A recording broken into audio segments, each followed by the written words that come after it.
Well, welcome back, everybody. It's been a year now. A lot has happened in this last year, and I'll be talking a little bit about that. But first of all, I want to thank my new producer here. Is a great guy. He's got a great family. His name is Booker Fritz, and I want to thank his wife, Kelly, and Brent, and Knox. I was teasing Booker. I said, "Is he Fort Knox? He's a year and a half old." But just want to welcome him and thankfully that he's running the back end of this thing, or we just wouldn't be moving. So this is going to be an opportunity for everybody. This is really your show. It says Kenny Mauck Show, but really it's about people, families, people that are in business, people that are in politics, people that are in sports. We want to cover every aspect of this particular podcast and just open up my heart and share, God's blessed me in so many ways, and it's kind of like a giving back time in my life, and that's why I'm doing these podcasts. And of course, my book, Leaving Your Life Imprint, is a very powerful book. I'm getting a lot of good feedback from it from people. So we'll be talking about a lot of things, maybe relationships that, when I was a marriage therapist, I was able to give a lot of supportive encouragement, advice, whatever, however you want to term it. But I'm fortunate that I was allowed to do a lot of pre-marriage work, and a lot of those marriages are still together, thank God, and was happy to perform some of them. So, it's just going to be a multitude of things. Like I said, we've got issues as a country. You've got some individual issues as a family, maybe your marriage, some things. So those are the kind of things we're going to do. So let me just first of all start out by saying this last year has been just been a catharsis in my own life. Having gone through COVID, my dad losing my father was tough, and then at the same time, my mom going into a fuller stage of dementia. A lot of losses, but there's a lot of gains too. I found in my life. My granddaughter, my son's only daughter. She's a year and a half now old, and Father's Day I spent playing hide and seek with her, and she would cry every time we tried to stop. So I think I was kind of the activity for the family. I think everybody kind of enjoyed watching her chase me or me chase her. And so in the midst of a lot of loss, I guess that's what I wanted to talk with you just a few minutes here. I found some gains, and that my beautiful granddaughter is now the first baby child, Mauck. I have other grandchildren, but with the last name Mauck. And so my father was able to see her before he passed away. And so let's start there. Just briefly, I was able to, in regards to this understanding of loss and gains. Many of you have experienced losses in your own life through COVID. And so I wanted to address that just to say I feel your pain, but I've also, been able to experience this really great balancing act between losses and gains in my life, and I know you have too. You've probably had grandkids or your own children, maybe a new baby in the family, in the midst of a COVID era. And so I'll just start with my first loss. So, my dad, he spoken into my life in many ways. His father was not there for him. He was there for me. And I remember just in the memories over the last couple of years as he was getting worse, just how much all the memories mean to me. And my dad had congestive heart failure. And I remember the last conversation I had, it was actually about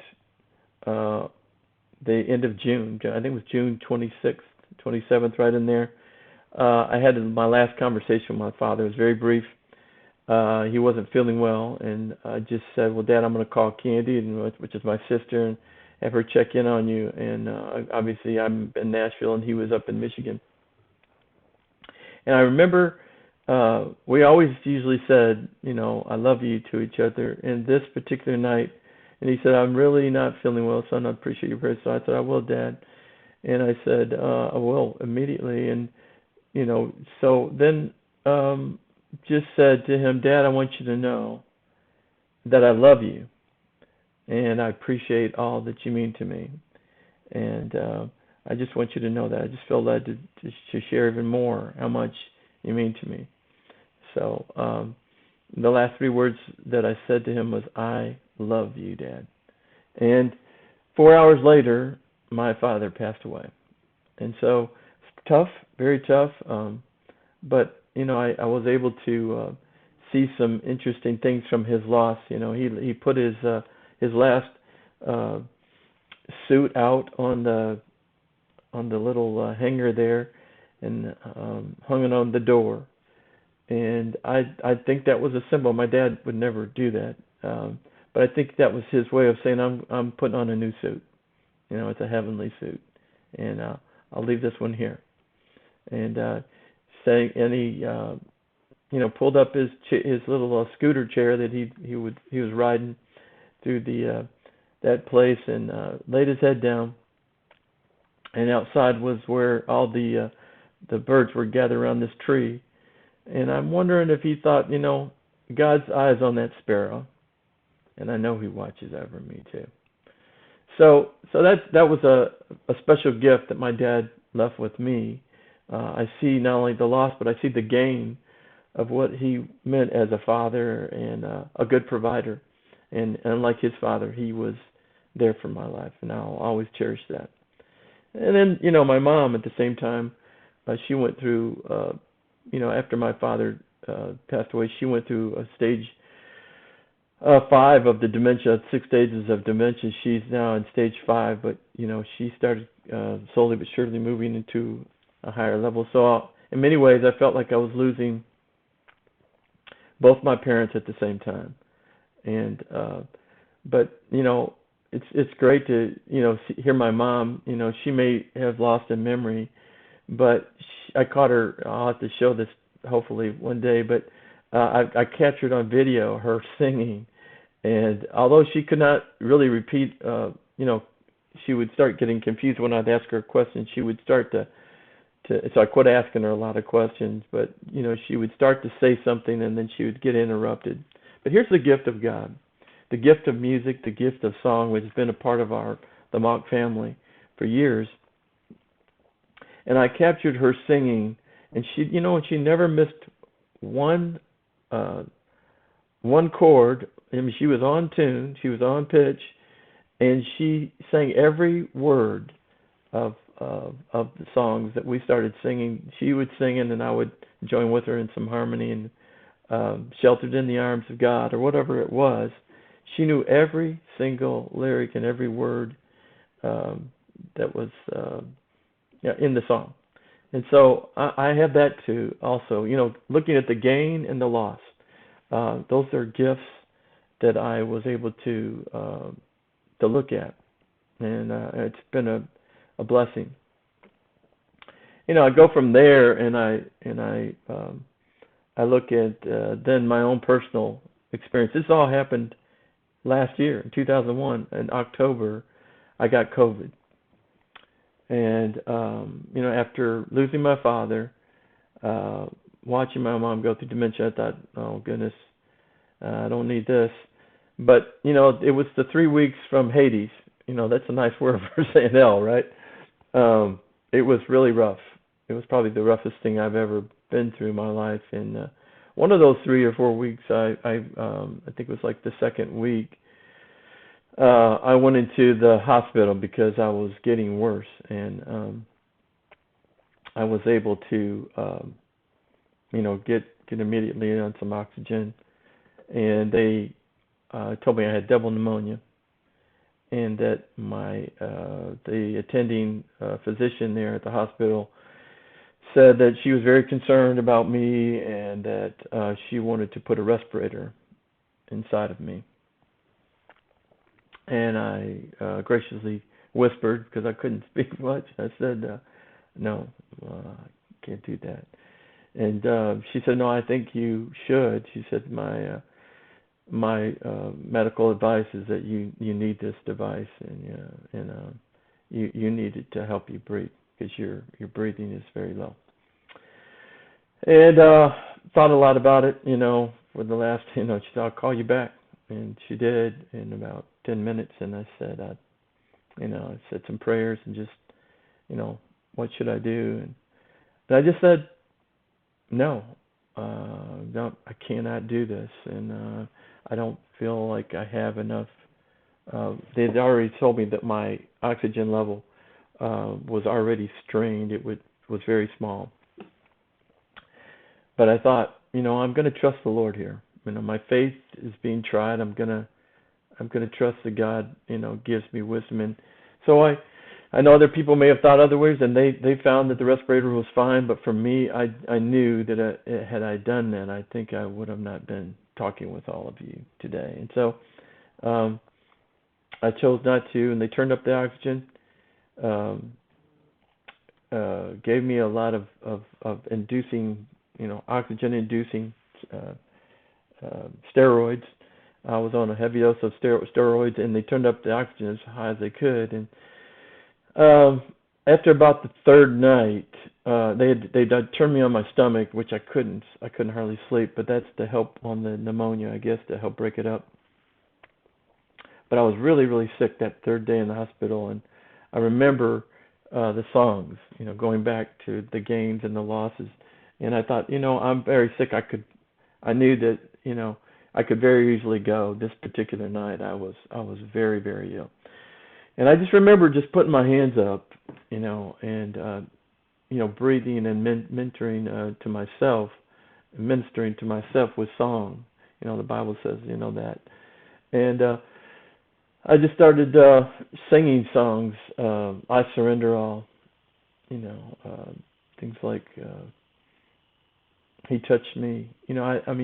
Just many songs that I knew I was basically surrendering all to the Lord. And I was there on this ward where I was at. There was people who also had serious bouts with COVID, and so I in the midst of my own stuff, instead of praying for myself, I just started praying for these people that were wheezing, and some of them obviously were not going to make it.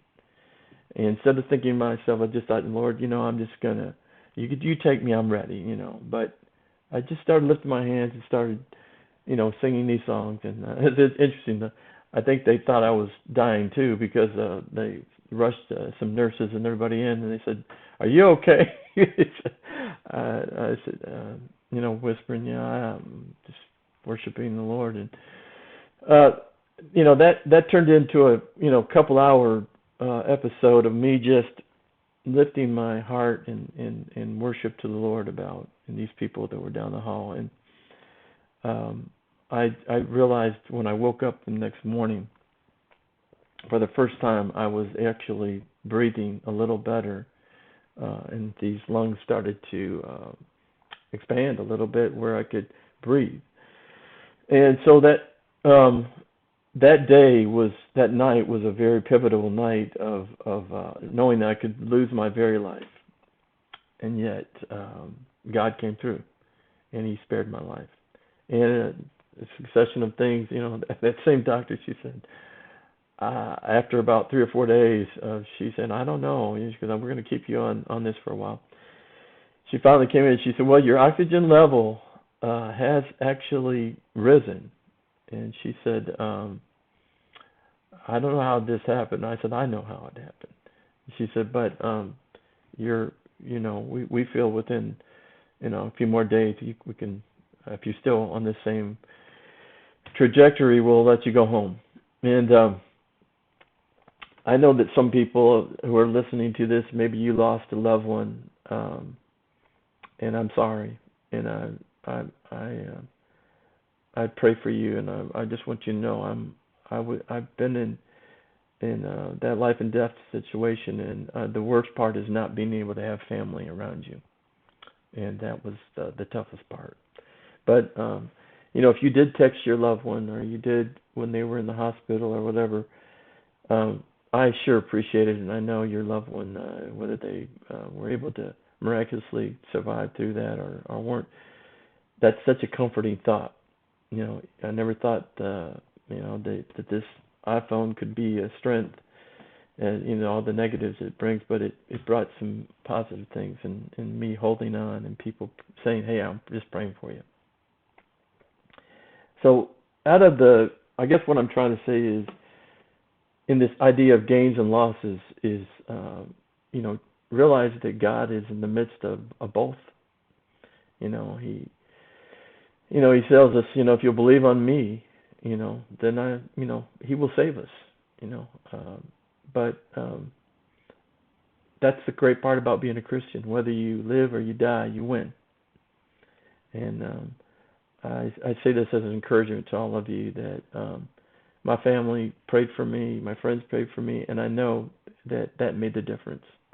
And so I encourage all of you, if you're whatever you're walking through, maybe you've gone through a divorce in the middle of all this COVID. Maybe you've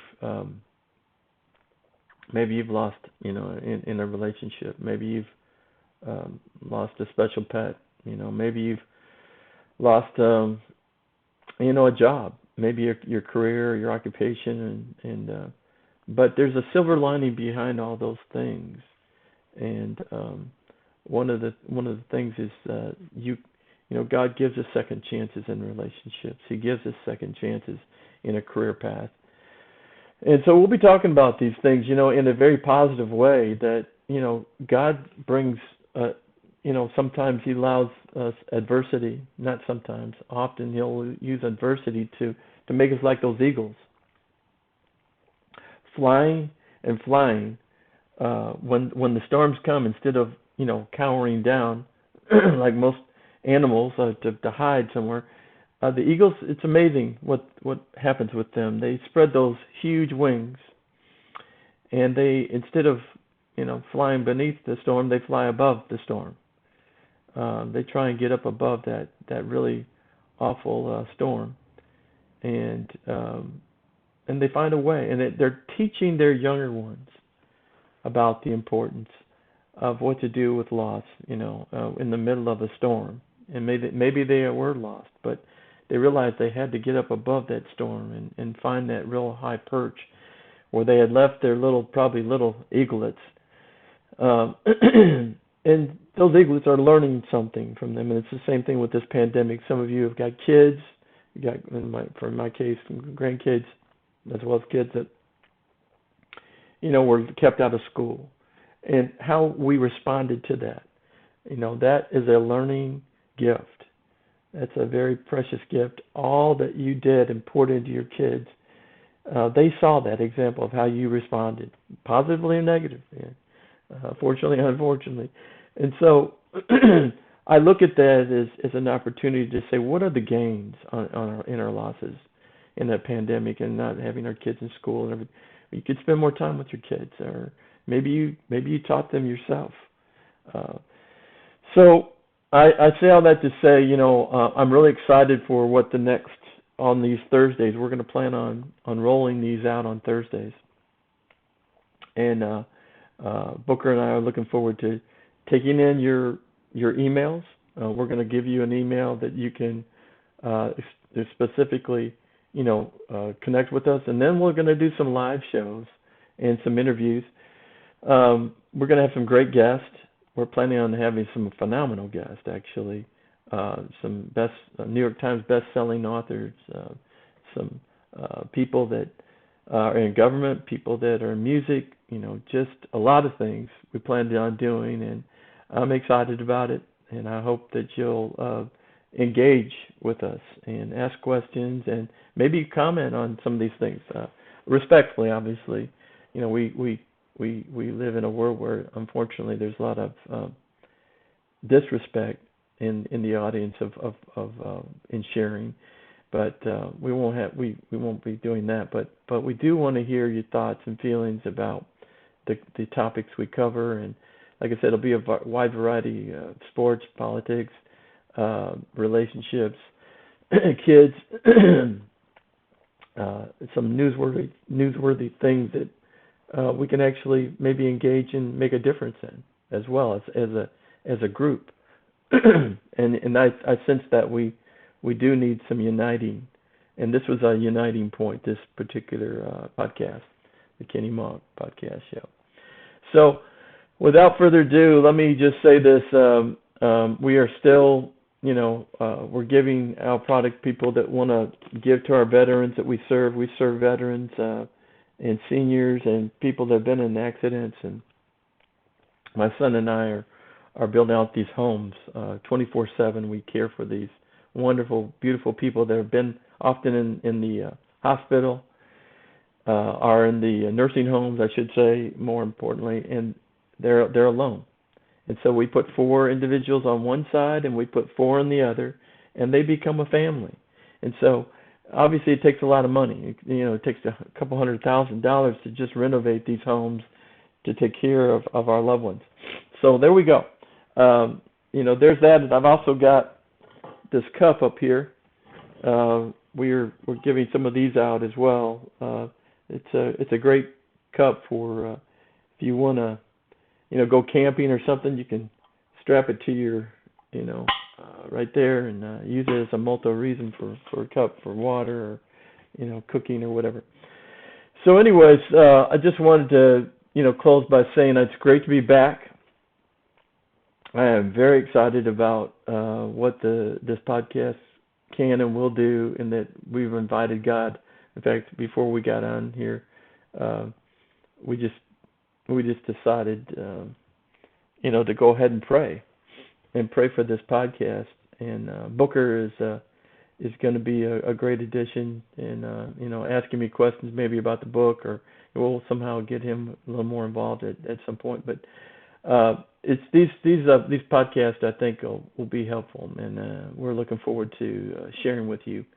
And we appreciate your support. And like I said, we'll give you the information. Booker will be giving you the information in terms of contact.